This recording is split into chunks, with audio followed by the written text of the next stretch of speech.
La silly season de 2024 a été l'une des plus folles qu'on ait vues depuis longtemps. Le fait qu'un pilote de la qualité de Carlos Sainz ait dû choisir entre une équipe avec 0 points et une autre avec 17 points a été une manière complètement dingue de lancer les hostilités. Ensuite, Logan Sargeant a eu un adieu à mi-saison plus spectaculaire que Daniel Ricciardo, ce qui est tout de même surprenant. Résultat, nous avons 4 rookies confirmés pour 2025, probablement un 5e à venir et potentiellement même un 6e. J'avais d'ailleurs complètement oublié que Jack Doohan allait commencer sa carrière chez Alpine cette semaine. Et toute cette folie a débuté avec le départ de Lewis Hamilton de Mercedes, en plein contrat pour rejoindre Ferrari. C'est loin d'être terminé et aujourd'hui je vais vous expliquer pourquoi. Avant de continuer, j'espère que cette vidéo va vous plaire, n'hésitez pas à vous abonner, à commenter et à liker, je lis tous les commentaires et ça me dira aussi si votre travail vous plaît. Allez, on continue.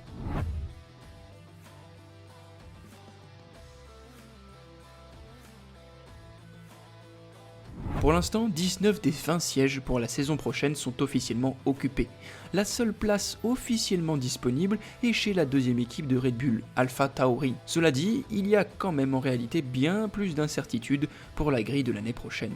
Et je ne parle pas uniquement de Sergio Pérez, on y reviendra plus tard. Avec l'annonce de Sauber concernant Gabriel, qui rejoindra Nico Hülkenberg l'année prochaine, les chances de Franco Colapinto de trouver un siège pour la saison prochaine semblent réduites. Si Red Bull respecte le contrat de Pérez et le conserve l'année prochaine, la seule place restante devrait revenir à Liam Lawson, actuellement en poste. Lawson qui a été recruté pour remplacer Daniel Ricciardo avant le Grand Prix de Monza. Et il a bien performé cette saison, même si son contrat n'est que pour cette année. Peu de gens s'opposeraient à ce que Red Bull l'engage pour 2025. Si on prend les contrats en F1, pour argent comptant, ce qui est rarement une bonne idée, il semble donc que Franco Colapinto doive revenir en Formule 2 pour une autre saison.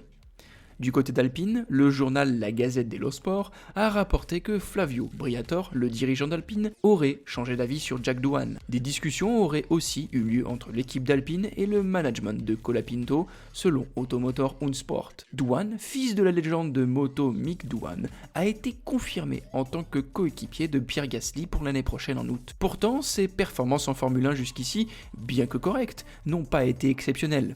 Colapinto, en revanche, apporte une expérience solide avec des sponsors importants, ce qui rend Briatore assez intéressant. Pour l'instant, tout cela reste au stade des rumeurs. Alpine pourrait bien annoncer un pilote pour finalement ne jamais le faire courir, comme ils l'ont fait dans le cas de Oscar Piastri. Ce serait dur pour Doohan, qui a consacré toute sa vie à la F1, de voir son rêve brisé juste avant sa première course. Bien sûr, Doohan n'est pas le seul pilote à risquer de perdre son contrat. Sergio Pérez, par exemple, a connu une saison difficile. En juin, Red Bull a surpris tout le monde en prolongeant son contrat jusqu'à la fin de 2026. Mais depuis, Pérez n'a pas terminé qu'au mieux à la 6e place. Après le Grand Prix du Brésil, où Max Verstappen a réalisé une performance incroyable, Christian Horner a clairement laissé entendre que le manque de résultats de Pérez n'était pas dû à des problèmes techniques, mais bien à ses compétences. Le consensus parmi les fans et les médias est que malgré les 2 années restantes sur son contrat, Pérez pourrait ne pas être en Formule 1 l'année prochaine. Red Bull pourrait alors promouvoir Liam Lawson ou Yuki Tsunoda, et l'équipe AlphaTauri pourrait recruter Isaac Hadjar, actuellement en Formule 2. Williams, qui a signé Colapinto pour cette saison, a apparemment fixé un prix de rachat de 20 millions de dollars pour libérer l'Argentin, une somme énorme en F1. Cependant, les sponsors de Colapinto, des entreprises comme Globant ou Mercado Libre, pourraient aider à financer cette transaction pour réduire la charge de Red Bull. Pour Red Bull, cette décision serait risquée, car elle pourrait affecter le moral de ses pilotes juniors comme Lawson, Tsunoda et Hadjar, qui pourraient interpréter cette décision comme un manque de confiance en leur potentiel. Quant à Colapinto, sa première saison dans une Red Bull serait une immense pression, surtout s'il est comparé à un pilote comme Verstappen. La silly season a été remplie de rebondissements inattendus, et il est difficile de dire où atterrira Colapinto, que ce soit chez Alpine, Red Bull ou en Formule 2. Il semble cependant que son équipe joue la carte de la pression sur Red Bull pour obtenir un contrat. Red Bull pourrait la signer, mais ce serait un pari risqué. Pour Franco Colapinto, signer avec Red Bull serait bien sûr une opportunité en or, mais également un challenge immense, car la pression serait énorme dès sa première saison complète en F1.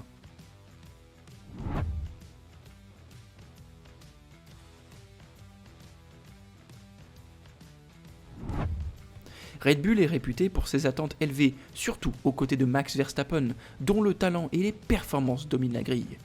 Être le coéquipier de Verstappen signifierait devoir constamment prouver sa valeur dans une équipe qui considère toute performance inférieure au podium comme un échec. C'est d'ailleurs cette exigence qui a causé des difficultés pour de nombreux coéquipiers de Max par le passé, y compris Alex Albon, qui a d'ailleurs été pratiquement mis hors de course par l'intensité de cette concurrence. En plus de cela, pour Red Bull, ce recrutement externe enverrait un message ambivalent à son académie de jeunes pilotes. Cette filière a été créée pour développer des talents internes capables de rejoindre leur équipe principale, comme cela a été fait avec Vettel, Ricciardo ou même Max Verstappen lui-même. Mais si Red Bull choisit de court-circuiter ce système pour aller chercher Colapinto, cela pourrait démotiver des pilotes comme Lawson, Tsunoda ou Hadjar, qui pourraient se demander si Red Bull leur donnera un jour une véritable chance en F1. La situation est d'autant plus délicate que Red Bull possède déjà un vivier de pilotes prometteurs qui ont travaillé très dur pour atteindre ce niveau. En choisissant un pilote externe comme Colapinto, l'équipe pourrait miner la confiance de ces jeunes pilotes et à long terme, cela pourrait même affecter la crédibilité et l'attractivité de son programme junior, qui a pourtant historiquement été l'un des plus réputés en F1. D'un point de vue de stratégique, un choix plus sûr pour Red Bull sera probablement de promouvoir Lawson ou Tsunoda pour voir comment ils s'en sortent aux côtés de Max Verstappen avant de faire des paris coûteux et risqués sur des talents externes. Donner une saison de test à Lawson ou Tsunoda permettrait de minimiser le risque tout en motivant les pilotes de leur académie. Quant à Alpine, la perspective de faire de Colapinto pourrait être aussi stratégique. Alpine, en difficulté pour obtenir des résultats constants, malgré le podium du Brésil avec Ocon et Gasly, pourrait vouloir frapper un grand coup médiatique en signant un pilote prometteur, attirant ainsi davantage de sponsors et de fans. Mais comme l'a montré l'affaire Piastri, la gestion des talents chez Alpine a souvent été confuse et précipitée, ce qui n'aspire pas toujours la confiance. Si Flavio Briatore décidait finalement de faire venir Colapinto au détriment de Douane, cela pourrait entacher la réputation de l'équipe en matière de stabilité et de gestion humaine. En résumé, même si Colapinto semble être l'un des rookies les plus attractifs de la grille, sa carrière en F1 pourrait rapidement se compliquer selon l'équipe qui le signe. Red Bull et Alpine doivent faire preuve de prudence dans leur choix. S'il signe chez Red Bull, Colapinto devra surmonter une pression énorme dans l'une des équipes les plus compétitives et exigeantes du sport.